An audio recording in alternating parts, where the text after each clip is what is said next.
ఈరోజు పాలు పోసి ములక్కాయ కూర అయితే వండుకుంటున్నాం.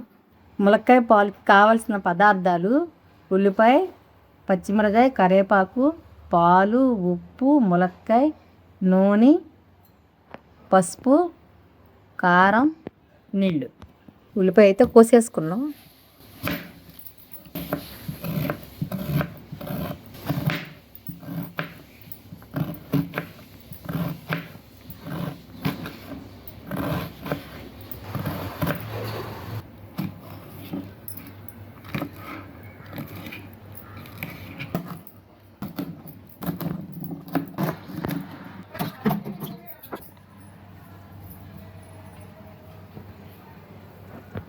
ములక్కాయ తినటం వల్ల ఎముకలకి బలము, మధుమేహం ఉన్న వాళ్ళకి కూడా మంచిది, జీర్ణశక్తి కూడా పెంచుతుంది.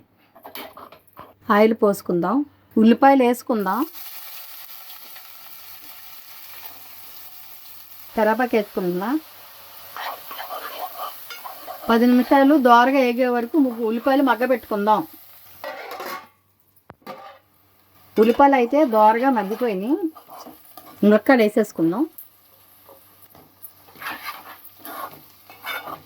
ఒక స్పూన్ అయితే ఉప్పు వేసుకుందాం. ఉప్పు వేసుకున్నాక ములక్కాయను ఉల్లిపాయ కూడా బాగా మగ్గిపోతాయి. వేసుకుని మూత పెట్టేస్తాం. పసుపు వేసుకుందాం. కారం వేసుకున్నాం కదా, 5 నిమిషాలు మగ్గనిద్దాం. కారం వేసుకున్నాక నీళ్లు పోసుకుందాం. ములక్కాయ ముక్క ఉడకాలి కదా, నీళ్లు పోసుకుందాం. పాలు పోస్తాం కదా, పాలల్లో ములక్కాయ ఉడకదా? పాలల్లో ఉడకదయ్యా, నీళ్ళల్లో అయితేనే ఉడుకుతుంది. నీళ్ళల్లో ఉడికినాక అప్పుడు పాలల్లో పోయాలి. కొంచెం అనుకనుగ్గా ఉన్నప్పుడు ఉడకడానికి, ములక్కాయ ఉడకటానికి. ఉల్లిపాయ అయితే ఆల్రెడీ మగ్గిపోయింది.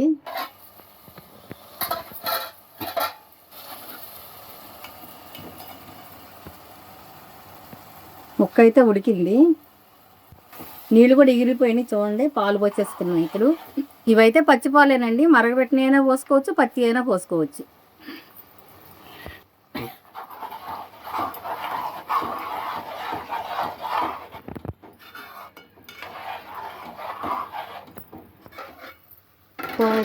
కూర అయితే అయిపోయింది. ఇది కుదపలోకి ఇలా రావాలండి. పాలు కోసిన కూర ఇలా దగ్గర పడిపోయింది.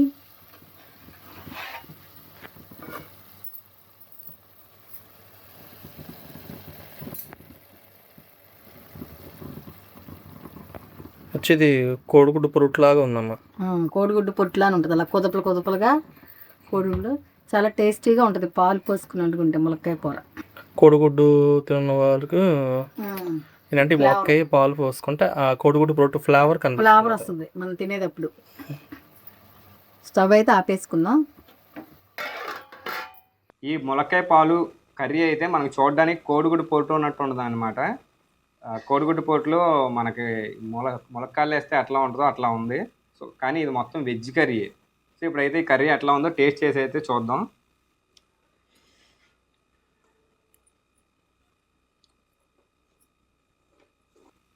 చూడడానికి మాత్రం చాలా బాగుందమ్మా. కోడిగుడ్డు పొట్టు చూస్తున్నట్టు కోడిగుడ్డు పొట్టు ఫ్లేవర్లా ఉంటుంది.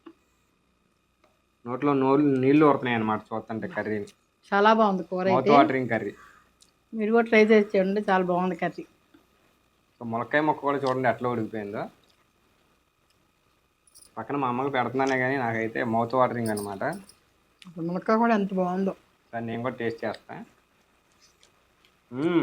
బా అసలు ఆ ఫ్లేవర్ నోటికి తగిలితే ఉంది. చాలా బాగుంది ములక్కాయ.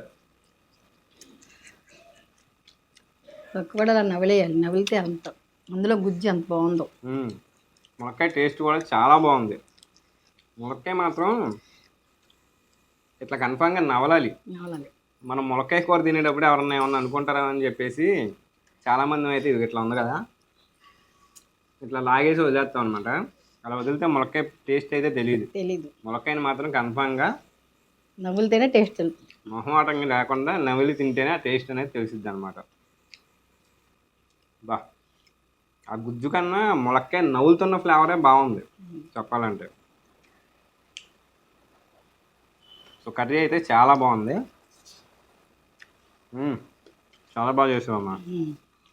బాగుంటుంది కర్రీ. బా. చేసుకున్న రీతిలో చేసుకుంటే చాలా టేస్ట్గా ఉంటుంది, బాగుంటుంది.